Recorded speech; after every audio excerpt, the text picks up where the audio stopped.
चलो स्टार्ट करते हैं फिर भी। ठीक है, फर्स्ट क्वेश्चन। अच्छा, जिस क्वेश्चन में आपको प्रॉब्लम आती जाए आप मेरे को बताते जाना कि मैम इसमें यहाँ पे प्रॉब्लम आ रही थी, ताकि मेरे को ये भी पता चले क्या कंफ्यूजन रह रहा है। फर्स्ट क्वेश्चन में हमें बताना था यूनिवर्सल ग्रेविटेशनल कांस्टेंट की डायमेंशंस।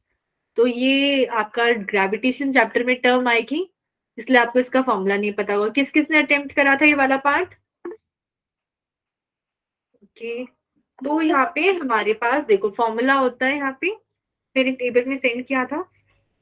फोर्स होता है जी मास मास अपॉन डिस्टेंस का स्क्वायर, ये फॉर्मूला होता है।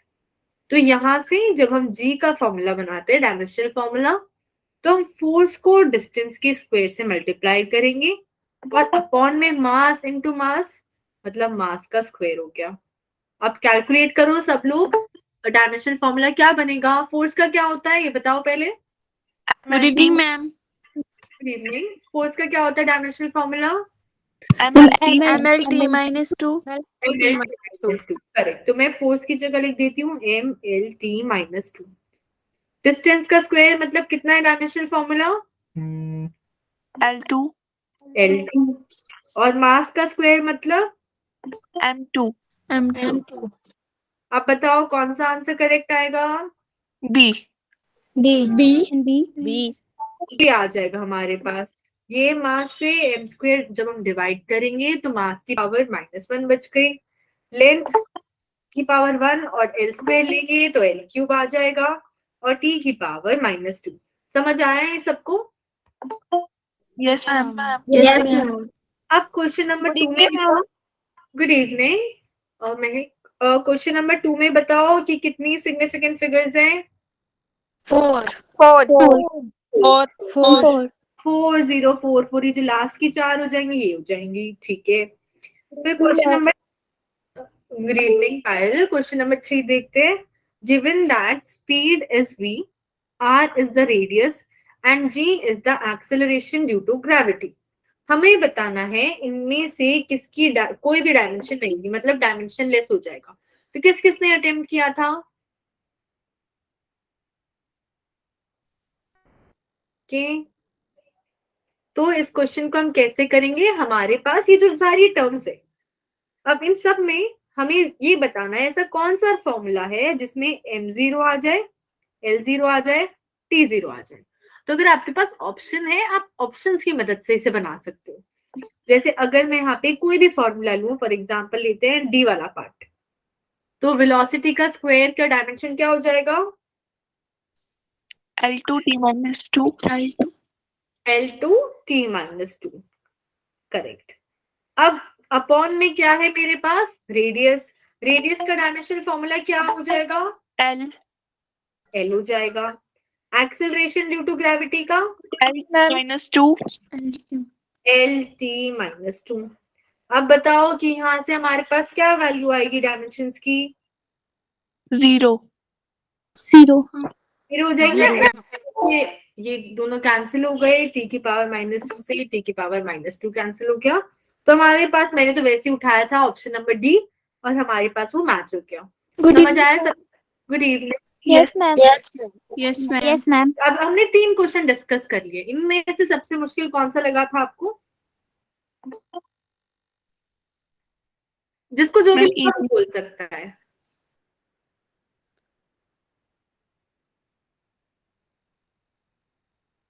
Ma'am third. अच्छा, अल्पना को थर्ड वाला लगा था, ठीक है। और कोई नहीं बोलेगा कौन सा टफ था या ये तीनों इजी थे? मैम इजी थे। तो ऐसे वाले क्वेश्चन में अल्पना, अगर आपको डाउट हो रहा है कि कैसे करना है, तो आप ऑप्शन से भी आप क्वेश्चन में बना सकते हो, कि हम सारे ऑप्शंस के लिए बना लेते हैं भाई बन क्या रहा है। फिर देखो हमें क्वेश्चन में क्या पूछा था, डायमेंशनलेस, तो आप ऑप्शन से फिर क्वेश्चन की तरफ जाओ। क्लियर है अल्पना? Yes ma'am. ओके। अब क्वेश्चन नंबर 4 में हमें बोला है कि ई से होता है एनर्जी, एफ से फोर्स, पी से लीनियर मोमेंटम, और हमें बताना है कि इनमें से कौन सा आंसर करेक्ट है। कि अगर मैं यहाँ पे फॉर्मूला बनाऊं तो इनमें से कौन सा पॉसिबिलिटी है। अगर हमें मास का बताना है तो हमारे पास कौन सा होगा, ये वाला या ये वाला? तो इस केस में हम कैसे करेंगे? अगर हम देखें यहाँ पे तो 2 के साथ ZY, अच्छा 2 के साथ भी 2 वैल्यूज है, 3 के साथ थी, तो हमें 2 तो कम से कम फाइंड करनी पड़ेगी। तो आप 2 मैच कर लो, तीसरे का अपने आप पता चल जाएगा। तो हम क्या करते हैं, राइट साइड में सबके फॉर्मूलेस बनाते हैं। जैसे जो फर्स्ट टर्म है उसमें है एनर्जी की पावर 0 और फोर्स की पावर है -1 और मोमेंटम की पावर है 1। उसे सॉल्व करते हैं। किसने अटेम्प्ट किया था ये वाला क्वेश्चन?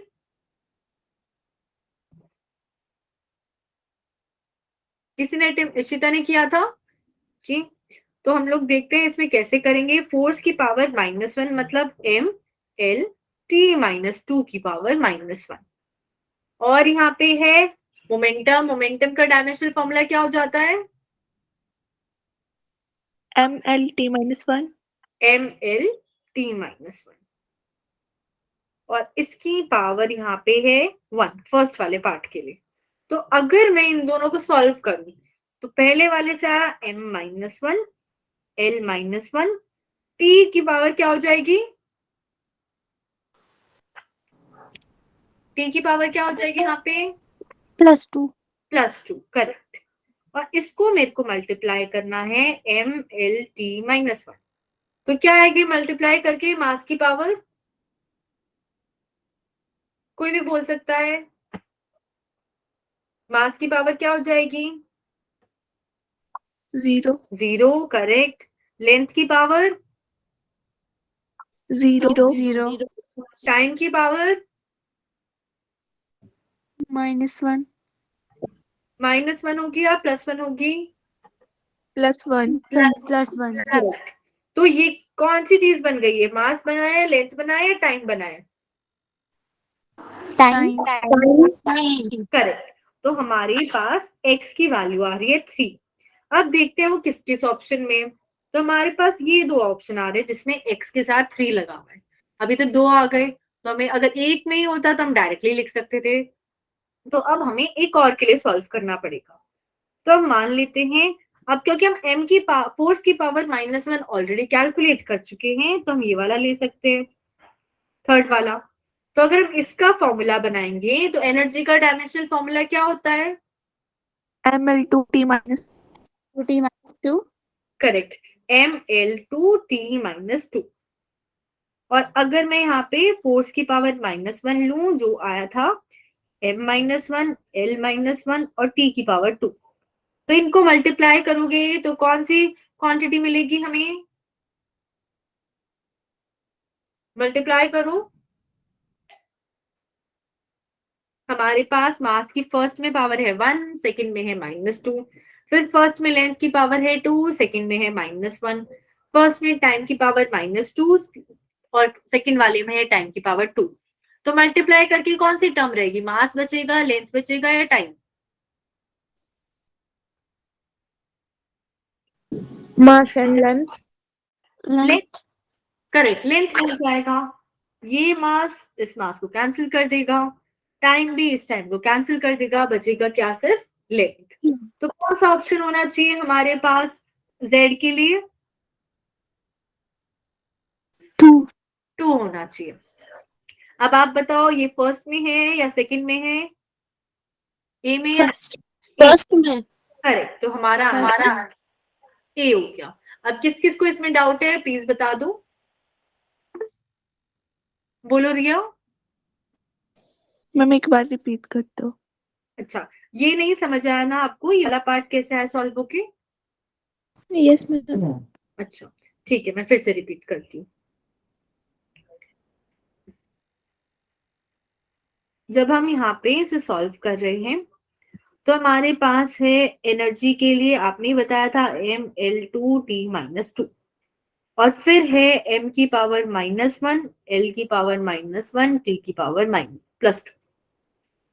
पावर 1 और -1 मिलके क्या बनती है पावर? या 0। 0, तो ये दोनों तो 0 हो गए। अब -2 और 2 मिलके क्या बनता है? 0। 0। और +2 और -1 मिलके क्या बनता है? 1। 1। तो कौन सा ऑप्शन हो गया हमारे पास? लेंथ वाला। अब समझ आया रिया? Yes ma'am. हिना आपको भी क्लियर है? हिना?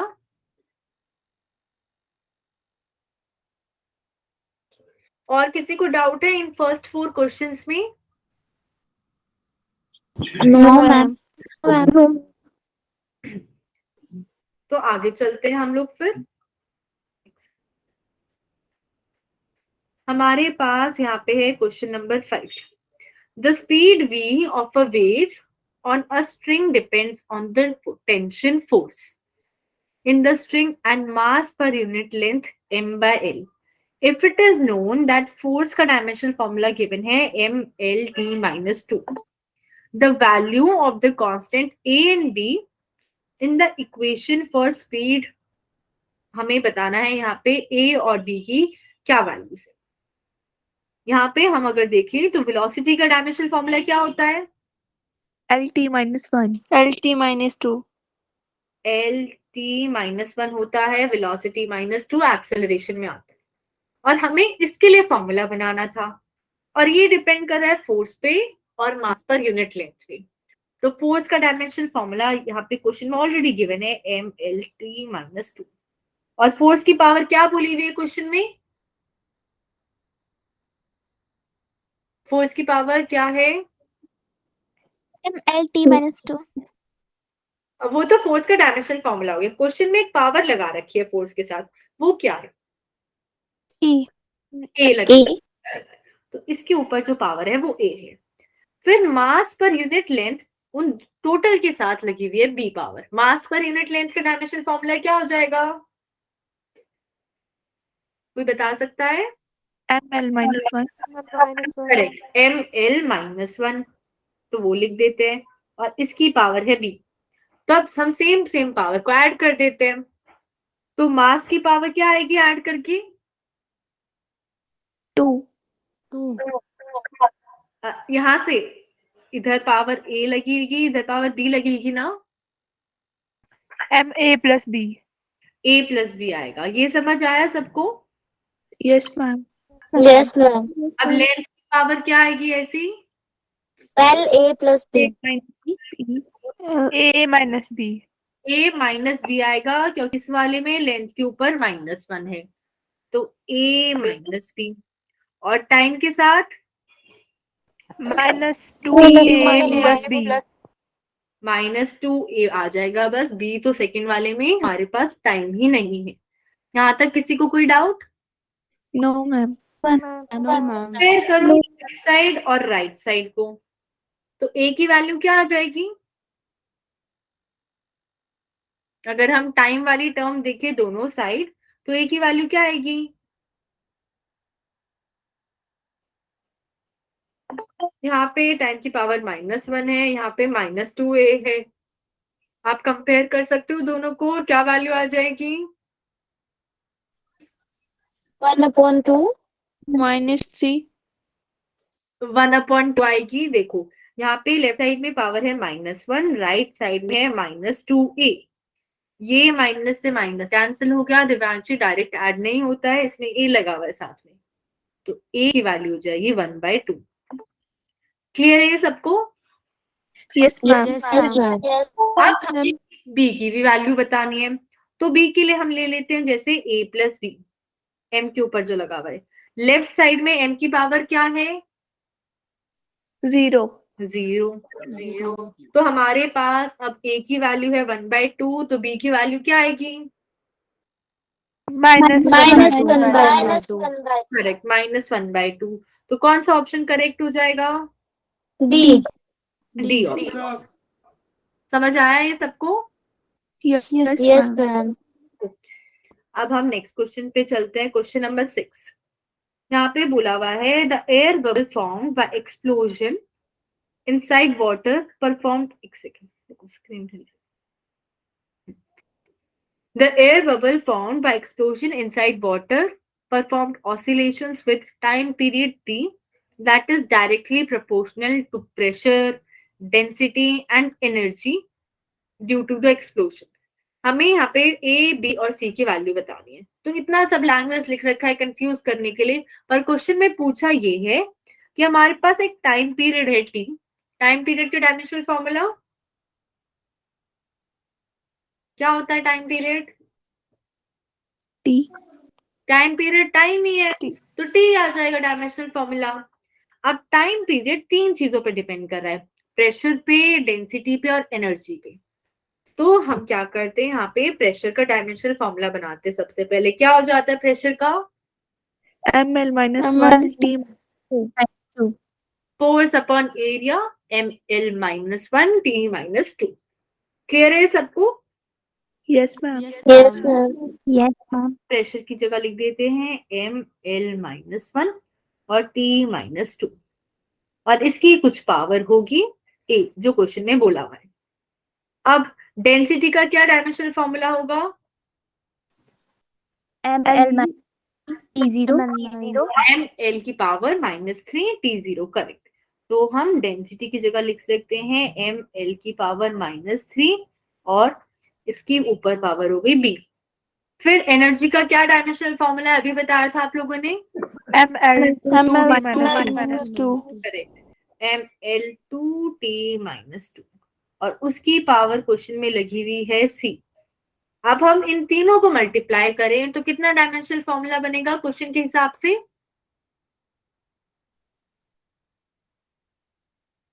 इन तीनों चीजों को मिला के किस चीज का फॉर्मूला बना रहे थे हम? Time period. Time period. Correct. तो इन तीनों को मल्टीप्लाई करके हमें मिलना चाहिए टी की पावर 1। समझ आया सबको? Yes, ma'am. Yes, ma'am. Ma'am repeat कर दो। Yes, ma'am. है ना, यहाँ पे हम लोग जो फॉर्मूला बना रहे थे वो टाइम का बना रहे थे कि टाइम प्रेशर पे डिपेंड कर रहा है, डेंसिटी पे डिपेंड कर रहा है और एनर्जी पे। तो अगर मैंने फॉर्मूला बनाया तो इन तीनों को मिला के मेरे को टाइम पीरियड ही मिलना चाहिए। समझ आया है ना? Yes, ma'am.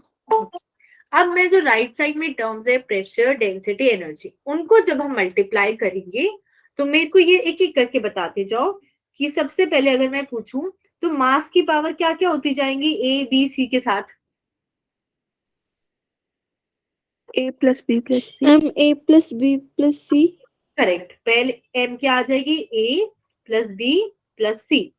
अब एल की क्या आएगी? Minus A minus B plus A plus B minus plus C. Minus A minus 3b और प्लस 2c। अब टाइम की क्या आएगी? minus A minus B. Minus 2A minus 3B. Minus A minus 2c। अब हम दोनों साइड कंपेयर करके ए, B, सी की वैल्यू निकाल सकते हैं। Yes, ma'am. Yes, ma'am. Ma'am किस किस को वैल्यू निकालनी नहीं आती है, कैसे निकालते हैं? कोई है ऐसा स्टूडेंट जिसको वैल्यू नहीं निकालनी आती इसके बाद भी? पूजा, आपको डाउट है उसमें? ओके, तो हम अलग से शीट लेते हैं। मैं एक बार इनको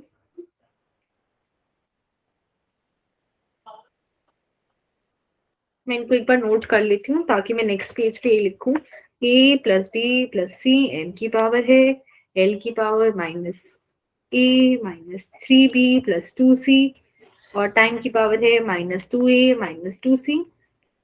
ओके, अब देखो जिस जिसको डाउट है कि पावर कैसे निकालते हैं वो समझते हैं।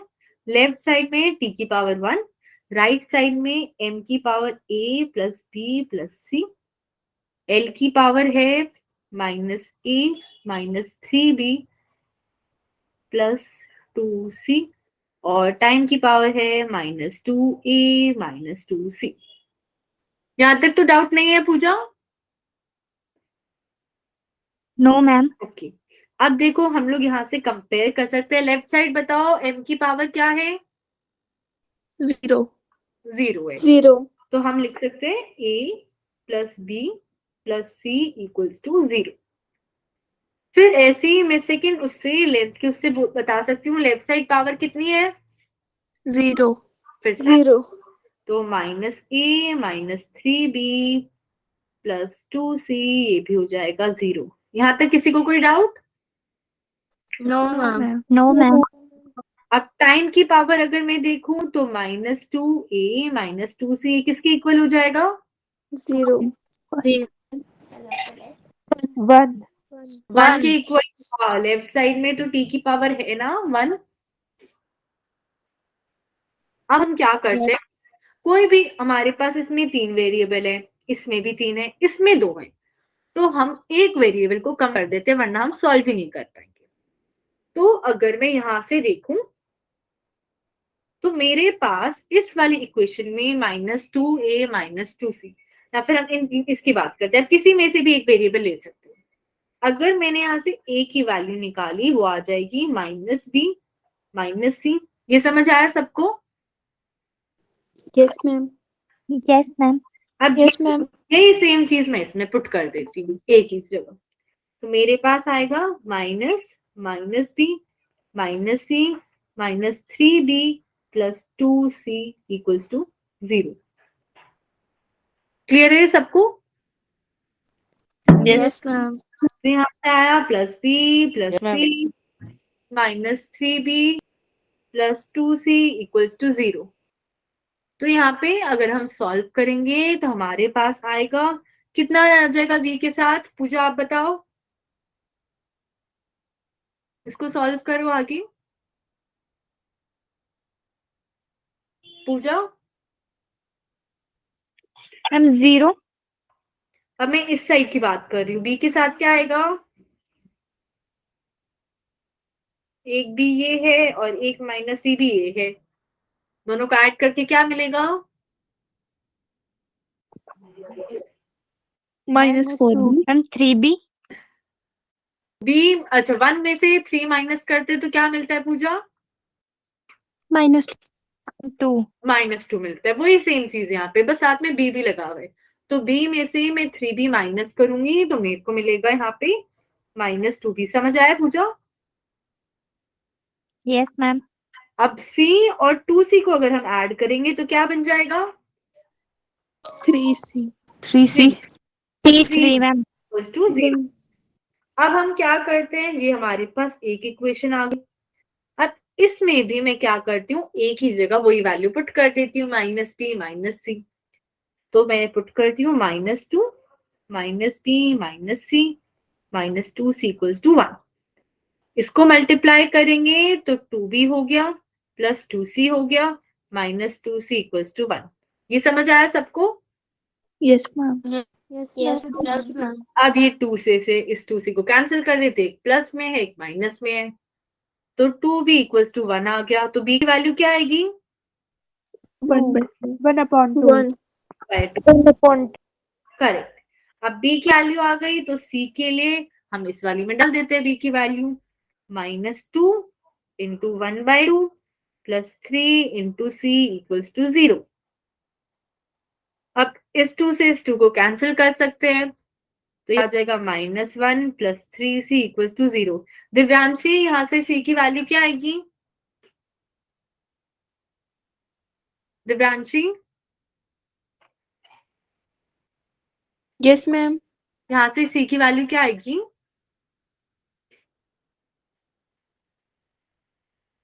मैम 2 1/3 1/3। देखो यहाँ पे दिव्यांशी, जब भी c लगा हुआ है साथ में, आप इन दोनों को डायरेक्ट ऐड नहीं कर सकते हो, ये चीज आप ध्यान रखो। इसके साथ c नहीं लगा हुआ है, उसके साथ लगा हुआ है, तो इन दोनों को ऐड नहीं कर सकते हो। हम इस -1 को राइट साइड लेके जा सकते हैं, हमारे पास हो जाएगा +1 इक्वल्स टू 3c। अब क्या कर सकते हैं, अब इस c को अकेला करने के लिए हम दोनों साइड 3 से डिवाइड कर सकते हैं, तो 1/3 इक्वल्स टू c आएगा। समझ आया दिव्यांशी? यस मैम हाँ बोलो पूजा, आपने हैंड रेज कर रखा है? पहले था डाउट तो फिर. अच्छा, तो अब c की वैल्यू आ गई। अब a की कैसे निकाल सकते हैं? इस वाली इक्वेशन में पुट कर दो b और c की, a आ जाएगा, है ना? तो a Yes, ma'am.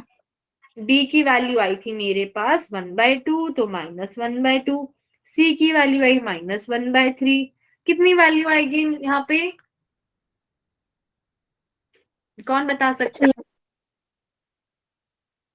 कौन बोल रहा था? बोलो नवप्रीत। -5/6। -5/6। यहाँ पे हमें एलसीएम लेना पड़ेगा, 6 आएगा। पहली वाली टर्म से -3, दूसरी वाली टर्म से -2, ये आ जाएगा -5/6। समझ आया सबको? Yes, ma'am. Yes, ma'am. Yes, ma'am. अब वापस से क्वेश्चन पे चलते हैं। तो हमारे पास -5/6 कौन से ऑप्शन में है? A. ए में। तो हमारा A. आंसर हो गया ए। अब क्वेश्चन नंबर 7 देखते हैं। A student uses a simple pendulum of exactly 1 meter length to determine g, the acceleration due to gravity. He uses a stopwatch with least count of 1 second for this and records 40 seconds for 20 oscillations. For this observation, which of the following statement is true? अच्छा, अब मान लो आपके पास एक घड़ी है, तो अगर मान लो घड़ी हमारे पास कम से कम सेकंड बता सकती है। अच्छा चलो Yes, ma'am. आज आपके पास Yes, ma'am. फोन में देखते हैं। फोन में तो हमारे पास सेकंड नहीं आती, बस घंटे पता चलते हैं और मिनट पता चलती हैं। तो अगर मैं पूछूं आपसे टाइम कि 8 बज के क्या हो रहे हैं, तो आप क्या बोलोगे? किस में गड़बड़ बता सकते हो? Seconds में. Second. सेकंड्स तो आप बता ही नहीं सकते क्योंकि वो तो दिखाई नहीं रहा वो, तो उसके तो हम बात ही नहीं कर रहे। किसकी गड़बड़ बता सकते हो देखते वक्त कि आपने जल्दी? Minute. मिनट की गड़बड़। तो जब भी हम गड़बड़ करते हैं तो वो उस चीज से पता चलता है कि हम सबसे छोटा क्या मेजर करते हैं। ये समझ आया सबको? Yes, ma'am. Yes, ma'am. आपने टाइम देखा फटाफट, 8 बज के आपने बोला 15 मिनट हो रही है जल्दी से, और हो रही थी 14, तो आपने यहाँ पे मिनट की गड़बड़ कर दी। पर वो सेकंड तो गलत बता ही नहीं सकते क्योंकि वो दिखाई नहीं रहा है, तो बताएगा ही क्या उसको। तो अगर हम यहाँ पे बात करें कि इनमें से कौन सी स्टेटमेंट ट्रू है, तो फर्स्ट स्टेटमेंट बोल रही है error delta T is measuring in measuring T the time period is 0.05 seconds. Second बोल रहा है जो एरर है in measuring time is 1 second. और थर्ड बोल रहा है percentage error in measurement of G is 5%। और फोर्थ बोल रहा है percentage error in G is 2.5%। तो पहले बताओ इसमें टाइम पीरियड का जो एरर है वो कितना आएगा? 1 सेकेंड आएगा या 0.05 सेकेंड आएगा? जब हमें लीस्ट काउंट दे रखा है 1 सेकेंड। 1. 1 आएगा। लीस्ट काउंट क्या है? वो सबसे छोटा टाइम जो हम नाप सकते हैं। अब वो सबसे छोटा टाइम ही 1 सेकेंड है, तो आप 1 सेकेंड में गड़बड़ी कर सकते हो कि 5 होने वाला था पर आपने 4 लिख दिया। ये समझ आया सबको? Yes, ma'am. Yes, ma'am. तो ए हमारे पास यहाँ पे आर लगा हुआ है, तो एक से ज्यादा करेक्ट ऑप्शन हो सकते हैं। तो एक ऑप्शन तो हो गया बी। अब अगर मैं आपसे पूछूं कि जी का क्या फॉर्मूला होता है लेंथ और टाइम के उसमें?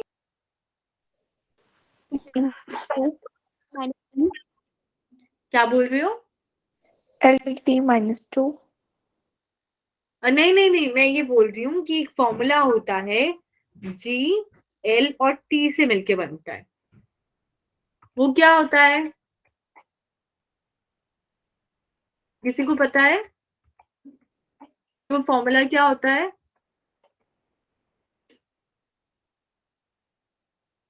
जी एल और टी से मिलके एक फॉर्मूला बनता है। किसी को भी नहीं पता है? बता दो, अगर नहीं पता है ऐसे बोल सकते हो। No, ma'am. No, ma'am. ठीक है, तो इसके लिए पहले वो फॉर्मूला ही बनाना पड़ेगा। तो अभी मैं आपको बता देती हूँ क्योंकि ये बाद में आपके आएगा सिलेबस में, तो आपको याद दीजिएगा। टी डिपेंड करता है √ऑफ लेंथ एंड जी पे। ये फॉर्मूला आप याद रखना कि अगर मेरे को टाइम पीरियड निकालना है बेल लेंथ और जी का, जब उसे रूट में लगा दूंगी तो मेरे को टाइम पीरियड मिलता है। ठीक है, अब यहाँ पे हमें बोला हुआ है परसेंटेज एरर बताना है। तो क्या जी को नापने में गलती हो सकती है? No, ma'am. जी No, ma'am. यहाँ पे गड़बड़ी किस में आ रही है, टाइम में आ रही है, और हम मेजर कर रहे हैं लेंथ को। तो अगर मैं यहाँ पे देखूं 40 seconds,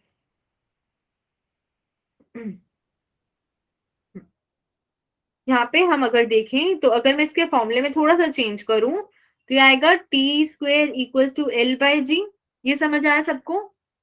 Yes, Yes, ma'am. ma'am. Yes, तो यहाँ से मैं एल लिख सकती हूँ जी इंटू टी स्क्वेयर। अब जब हम एरर की बात करते हैं, परसेंटेज एरर, तो राइट साइड में जो जो टर्म्स होती है उनका लेते हैं, percentage error of G plus percentage error of T, और टी को हम किससे मल्टीप्लाई करेंगे, 2 से, क्योंकि पावर में 2 लगा हुआ है। यहां तक किसको डाउट है प्लीज बता दो, किसी को डाउट नहीं है यहां तक? No. अब वैल्यू तो हमें पता ही है, तो इसमें तो गड़बड़ कैसे हो सकती है? गड़बड़ किस में हो रही है, टाइम में। अब परसेंटेज टी के लिए हमें क्या चाहिए, ठीक है सिल्की, यहाँ पे हमने फॉर्मूला बनाया T square equal to L by G. मैंने अब यहाँ पे लेंथ का फॉर्मूला बनाया क्योंकि हम लेंथ मेजर कर रहे थे, तो आया जी इंटू टाइम का स्क्वायर। अब जब हम एरर निकालेंगे, परसेंटेज एरर, तो सारी जो टर्म्स होती है मल्टीप्लाई में, उन सबका परसेंटेज एरर ऐड करते जाते हैं। तो जी की तो हमें वैल्यू पता ही है 9.8, तो उसमें तो गड़बड़ होगी नहीं, तो टाइम में गड़बड़ होगी। ऊपर से टाइम के साथ पावर लगी हुई है 2, तो हमने 2 को मल्टीप्लाई किया। समझ आया सिल्की? सिल्की क्लियर है आपको?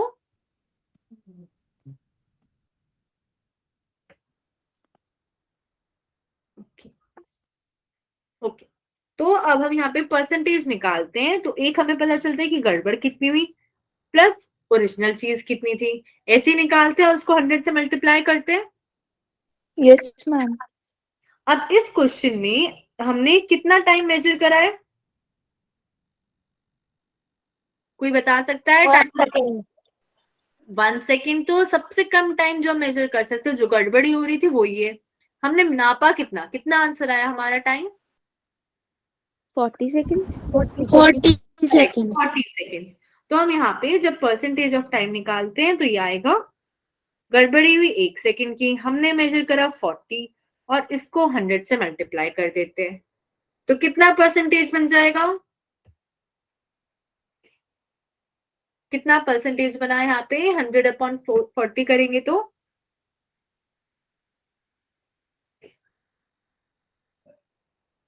2.5. 2.5 करेक्ट। देखो 0 से 0 कट गया, 10 अपॉन 4 में तो ये 2 आया, ये 5 आया। ये समझ आया सबको?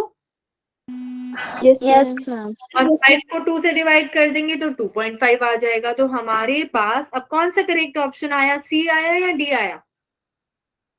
D. D. डी आ जाएगा। एक ऑप्शन हमारा ऑलरेडी करेक्ट हो चुका था, डी, और डी भी आ गया। किसी को डाउट है इसमें?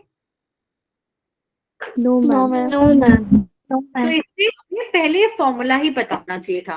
अगर नहीं पता है तो आप डिराइव भी कर सकते हो कि ठीक है, अगर मेरे को लेंथ का फॉर्मूला बनाना है जो टाइम पे डिपेंड कर रहा है और जी पे डिपेंड कर रहा है, तो कैसे बना सकते हैं। क्लियर है सबको ये? Yes, ma'am. Yes, ma'am. अब हम लोग स्क्रू गॉज वाला क्वेश्चन देखते हैं यहाँ पे।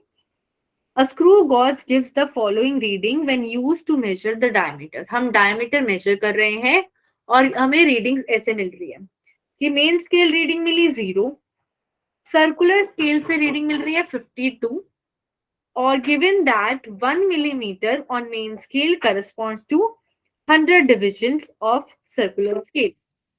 कि अगर हम बात करें एक मेन स्केल डिविजन्स की, तो कितनी डिविजन्स बन रही है सर्कुलर स्केल की?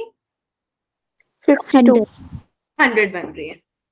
ओके, तो यहाँ पे जब हमें रीडिंग लिखनी होती थी तो हम करते थे मेन स्केल वाली वैल्यू प्लस सर्कुलर स्केल वाली वैल्यू। ये याद है सबको? Yes, ma'am. Yes. अब अगर मैं आप लोगों से पूछूं कि जो हमारे पास जो स्क्रू गॉज होता है वो डायमीटर देता है या फिर रेडियस देता है? Diameter. Diameter. डायमीटर देता है। तो जो हम यहाँ पे कैलकुलेट करेंगे वो तो हमें डायरेक्टली मिल जाएगा इस वैल्यू से, हमें ना उसका हाफ करना है ना डबल करना है। अब कैलकुलेट करने के लिए हम सबसे पहले सर्कुलर स्केल के लिए हम कैसे निकाल सकते हैं रीडिंग, कैसे निकालनी होती है, किसी को याद है? अच्छा, किस किसने क्वेश्चन ट्राई किया था पेपर में? सिल्की ने किया था? सिल्की ऑप्शन करेक्ट था या इनकरेक्ट आया था?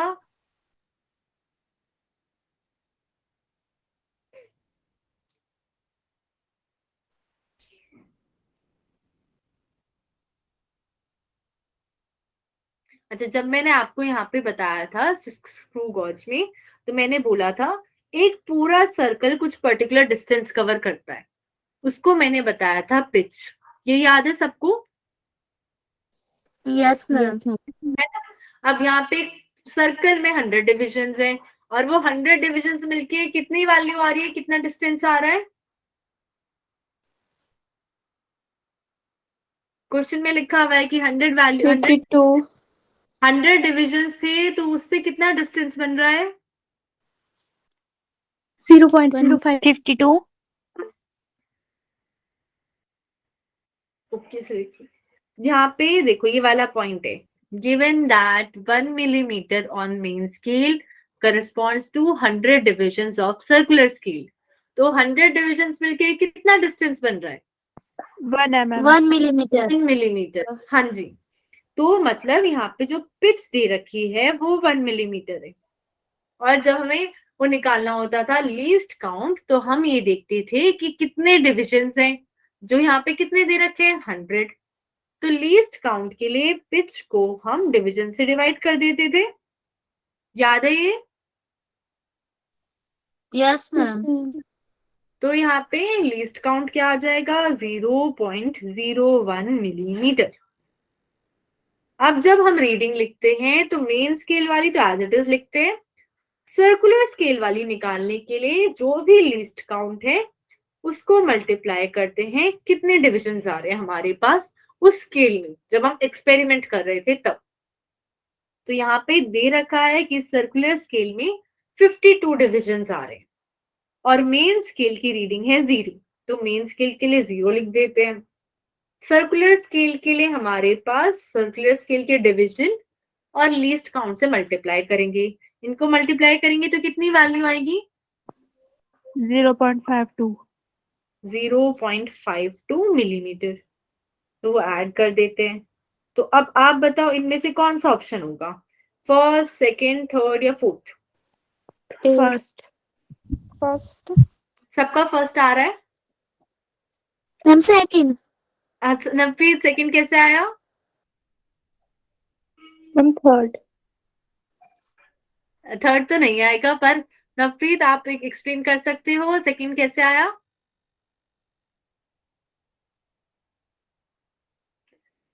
हल्का सा डिफरेंस है, क्वेश्चन को ध्यान से। मैम उसको हाँ बोलो। 0.2 मिलीमीटर चेंज कर दिया। मिलीमीटर को सेंटीमीटर में बदलना पड़ेगा, ऑप्शन में सारे आंसर सेंटीमीटर में है। 1 मिलीमीटर में कितने सेंटीमीटर होते हैं? 10. 1 सेंटीमीटर में 10 मिलीमीटर होता है, और मैं यहाँ पे लिख देती हूँ, 1 सेंटीमीटर में होता है 10 मिलीमीटर, 1 मिलीमीटर में होता है 0.1 सेंटीमीटर। क्लियर है ये सबको? Yes, ma'am. तो अगर मेरे पास 0.52 मिलीमीटर है, उसको सेंटीमीटर में करना है, तो उसको 10 से मल्टीप्लाई करूंगी या 0.1 से? 0.1. 0.1 से। और आंसर क्या हो जाएगा? 0.052 0.052. 0.052। समझ आया ये सबको? Yes, ma'am. ओके, आगे चलते हैं फिर। यहाँ पे है क्वेश्चन नंबर 9। अब ये वर्नियर से है हमारे पास अच्छा ठीक है, वर्नियर फिर अभी बाद में करते, पहले 10th और 11th करते। 11th में हमें बताना है measure of two quantities along with the precision of respective measuring instrument is this. हमें ए बी की वैल्यू बतानी है। पहले तो बताओ ए बी का मतलब मल्टीप्लाई होता है, प्लस होता है, माइनस होता है, डिवाइड होता है? मल्टीप्लाई। मल्टीप्लाई होता है। तो ए बी की वैल्यू निकालने के लिए हमारे पास देखो सब में जो फर्स्ट यूनिट है वो तो सेम ही है, मतलब हमें एरर देखना है। एरर कैसे फाइंड करते हैं मल्टीप्लिकेशन में? फ्रैक्शनल करते हैं या ऐड करते हैं, एरर को मल्टीप्लाई कर देते हैं? Plus Add. करते हैं मैम एरर को। फ्रैक्शनल एरर को ऐड करते हैं नॉर्मल एरर को? नॉर्मल को। Normal. सबको डंडा पड़ेगा एक। फ्रैक्शनल एरर लेते हैं मल्टीप्लाई डिवाइड में। भूल गए? ऐसे करते थे delta A by A plus delta B by B. याद आया? Yes ma'am. Yes ma'am. Yes ma'am. ये नॉर्मल एरर है या फ्रैक्शनल एरर है? फ्रैक्शनल। Fractional. फ्रैक्शनल एरर है, तो सबके लिए करेंगे। फ्रैक्शनल। यहाँ पे दो चीजें मल्टीप्लाई हो रही है, ए और बी। तो ए का फ्रैक्शनल एरर निकालूं तो ऊपर क्या लिखूंगी मैं? डेल्टा ए क्या गिवन है क्वेश्चन में? 0.5। हाँ 0.5। जो भी प्लस माइनस के राइट साइड में है वो एरर है, जैसे 0.5। और ए की वैल्यू क्या गिवन है? 2.5। अब ऐसे ही बी के लिए बताओ, डेल्टा बी क्या गिवन है? 0.01। 0.01। और बी कितना गिवन है? 0.10। 10। अब हम क्या करते हैं, डेसिमल हटा देते हैं, यहाँ से ये भी हट जाएगा, ये भी हट जाएगा, दोनों बराबर जगह है। इसमें भी ऊपर वाला हट गया, ये वाला हट गया, तो मेरे पास लास्ट में बचेगा 1/5 प्लस 1/10। ये सॉल्व करके कितना आएगा? 0.3. ओके, आरुषि का आंसर है 0.3। सबका वही आ रहा है। 1/5 हो जाएगा 0.2 और 1/10 हो जाएगा हमारे पास 0.1। इनको ऐड करोगी तो हमारे, एक सेकेंड,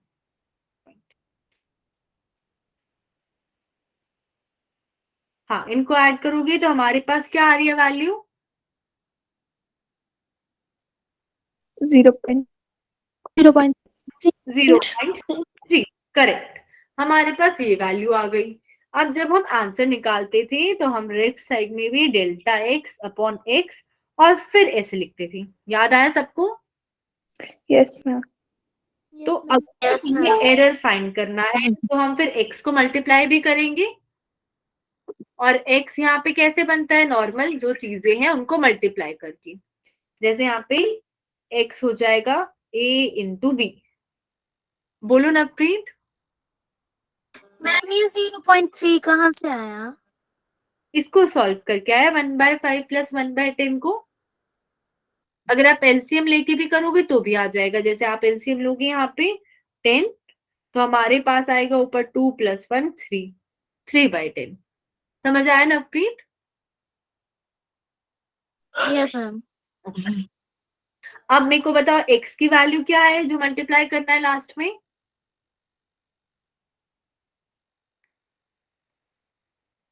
कोई बता सकता है x की वैल्यू क्या है? 0.3। वो तो हमारे पास इस चीज की वैल्यू है 0.3, तो 0.250. 0.25। x वही होता है जो फर्स्ट दोनों टर्म्स है ना उनको मल्टीप्लाई या डिवाइड करके बनता है, वो टर्म वो हमारे पास है 0.25। तो अब अगर मेरे को पूरा एरर बताना है तो मैं इन दोनों को मल्टीप्लाई करूंगी। ये समझ आया सबको? Yes ma'am. Yes ma'am. अब देखो यहाँ पे इंपॉर्टेंट पॉइंट क्या है, जब आप मल्टीप्लाई करोगे होगा 0.075। पर हमने जब से क्वेश्चन लिया है हमारे पास मैक्सिमम 2 डेसिमल है, और यहाँ पे डेसिमल 2 से 3 हो गए हैं, तो इसको राउंड ऑफ करना पड़ेगा। और 0.075 को राउंड ऑफ करोगे तो क्या वैल्यू आएगी? 7.5. राउंड ऑफ बोल रही हूँ, सिग्निफिकेंट फिगर नहीं, 2 डेसिमल तक लाना है। 0.08. 0.075. क्या बोल रहे हो सोनम? 0.075. 75 तो ऑलरेडी है, इसको राउंड ऑफ करने 0.08. 0.08 हो जाएगा। ये जो पीछे वाला 5 है वो ऑड नंबर को 1 से इंक्रीज कर देगा, तो हमारे पास करेक्ट ऑप्शन आ जाएगा ए। समझ आया ये सबको?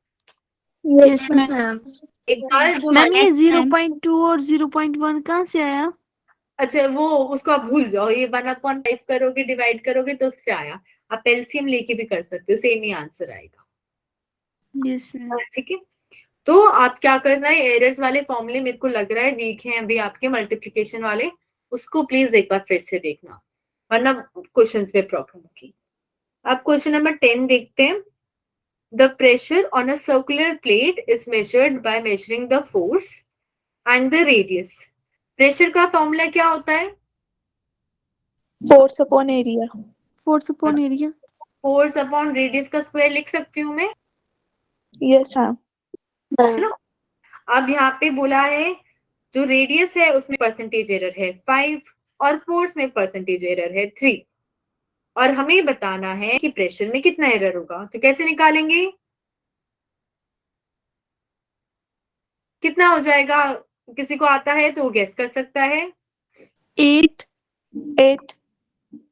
ओके 11. 11. ओके, चेक कर लेते हैं किसका आंसर करेक्ट है।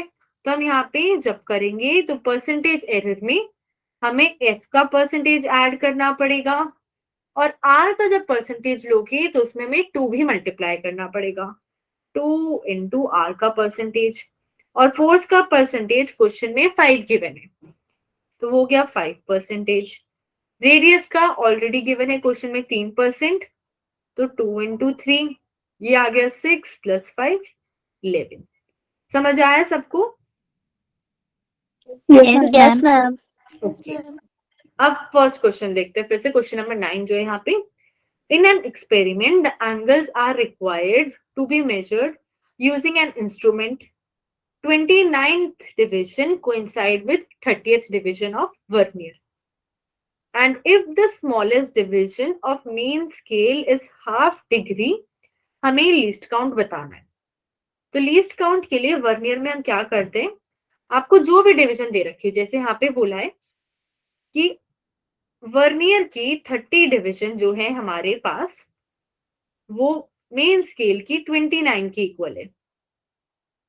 ये क्लियर है क्वेश्चन से? Yes Yes, ma'am. तो यहां से अगर एक वर्नियर की वैल्यू निकालू, ये 30 डिनोमिनेटर में चला जाएगा, 20/30 मेन स्केल आया। अब हमें बोला है लीस्ट काउंट बताना है, तो लीस्ट काउंट निकालने के लिए हम क्या करते हैं, एक मेन स्केल में से एक वर्नियर को माइनस कर देते हैं। तो करते हैं ये, मेन स्केल की जगह m लिख दिया, वर्नियर की जगह है 29/30/m। अब इसको सॉल्व करेंगे तो क्या फ्रैक्शन आएगा,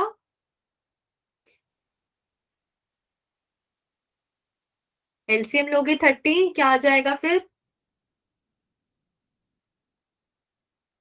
29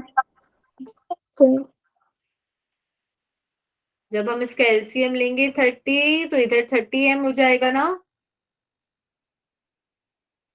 और राइट साइड से 29m था। ये समझ आ रहा है सबको? Yes ma'am. तो इसको Yes, ma'am. तो अब इसको सॉल्व करेंगे तो क्या बन जाएगा हमारे पास, 1/30. 1 minute. एक सेकेंड, हमारे पास बचा 1m/30। एक सेकेंड, 1m/30 बन गया। और अगर हमारे पास 1m आधे डिग्री का है, एक मिनट में खोल लेते फिर एक्सप्लेन कर। अच्छा, किस किसने क्वेश्चन अटेम्प्ट करा था वर्नियर वाला, और आंसर भी करेक्ट आया था? Navpreet, Yes, ma'am. Very good.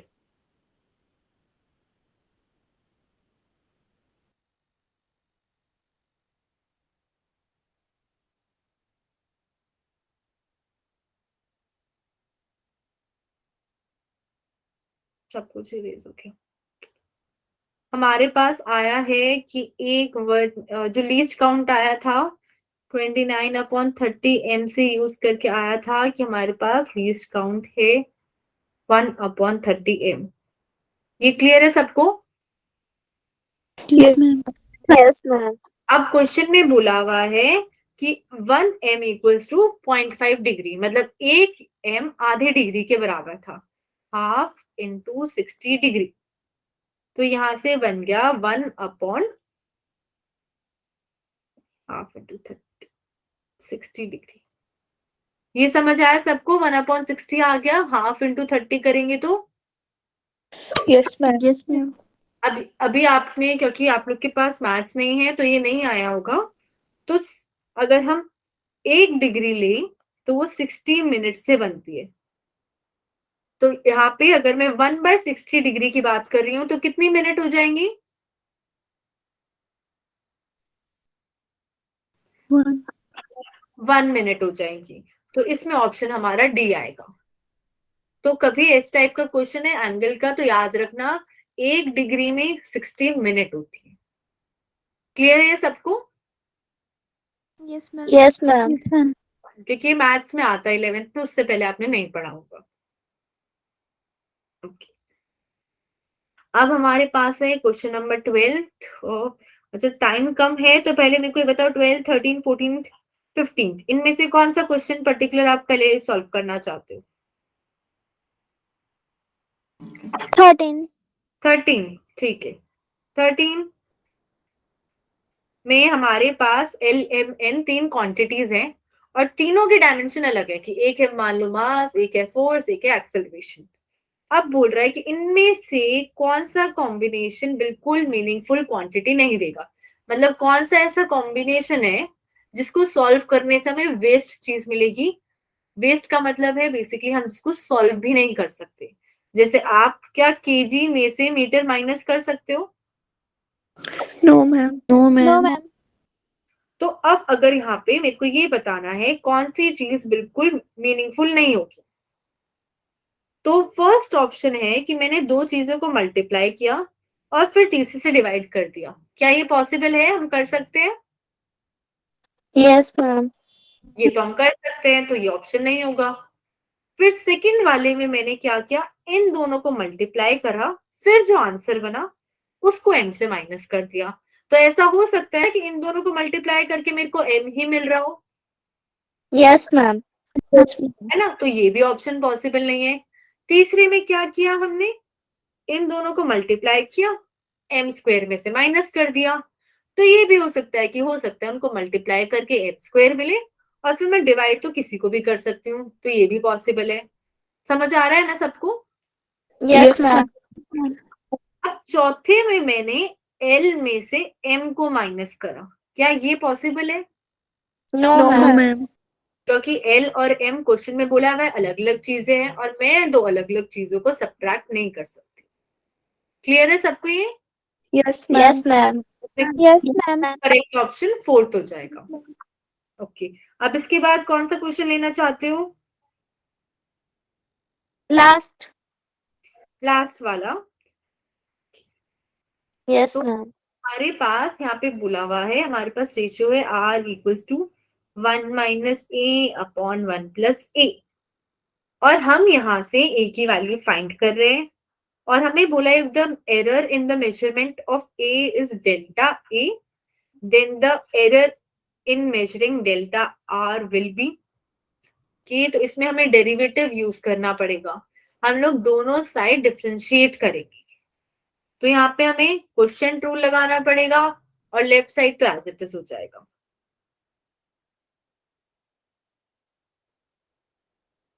अब हम इस पूरी टर्म का राइट साइड का डेरिवेटिव करेंगे, उससे वैल्यू आएगी। तो हम वो एक बार डेरिवेटिव करते हैं। तो अगर आप पहले वैसे बताओ, जब क्वेश्चन रूल होता है तो अपॉन में किसका स्क्वायर आता है? जब हम दो चीजें डिवाइड कर रहे होते हैं उनका डेरिवेटिव लेते हैं तो डिनोमिनेटर में किसका स्क्वायर लगाते हैं?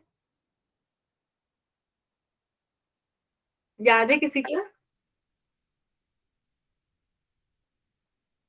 अगर मैं ले रही हूं u बाय v, इसका डेरिवेटिव करते हैं ना, तो एक बार u का डेरिवेटिव किया, v से मल्टीप्लाई करा, फिर v का डेरिवेटिव लेंगे, u से मल्टीप्लाई करेंगे और डिनोमिनेटर में v का स्क्वायर होता है।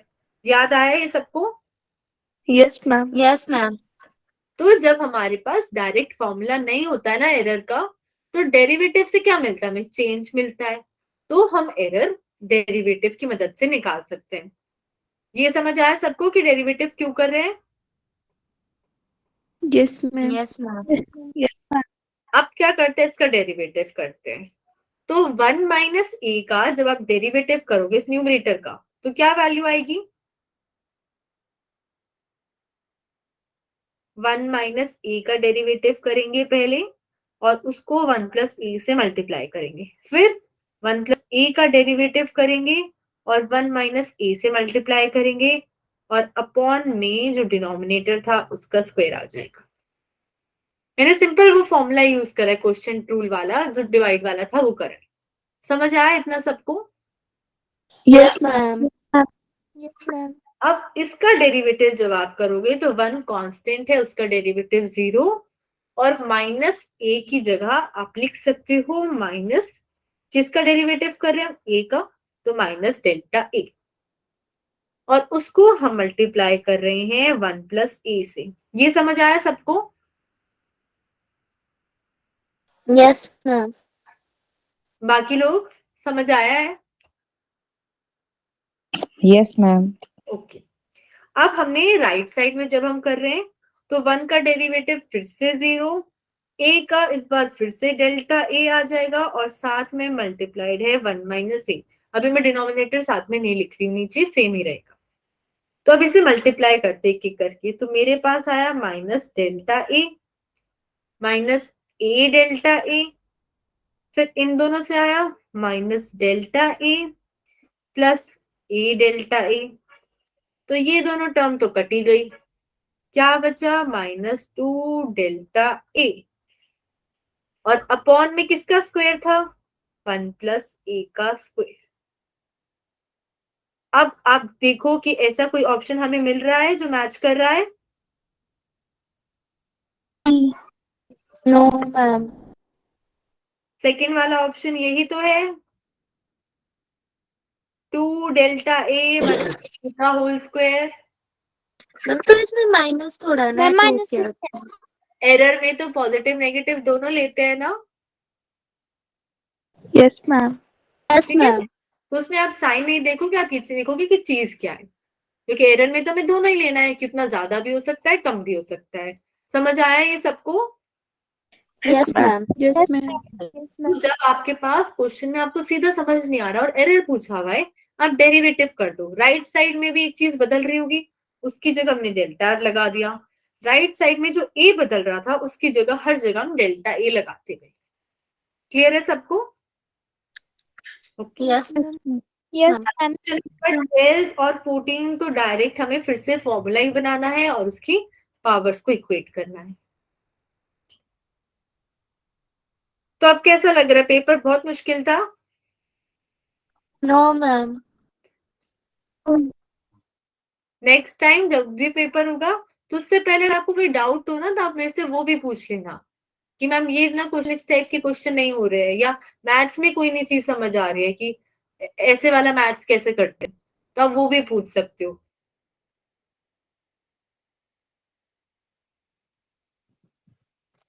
ठीक है, तो फिर कल हम लोग क्या करेंगे, क्योंकि वो चैप्टर कंप्लीट हो गया है, तो ना उसका असाइनमेंट मैंने जो सेंड करा है ना, अब कल तो नहीं, अब नेक्स्ट वीक ही होगी क्लास तुम्हारी, तो नेक्स्ट वीक या तो उसका असाइनमेंट डिस्कस करेंगे, कोई डाउट होगा तो बोलेंगे, वरना मोशन ने 2D स्टार्ट करेंगे। क्लियर है सबको? Yes, ma'am. Yes, ma'am. Yes, ma'am. Yes, ma'am. चलो ठीक है। अभी कुछ और डाउट है किसी को? No, ma'am.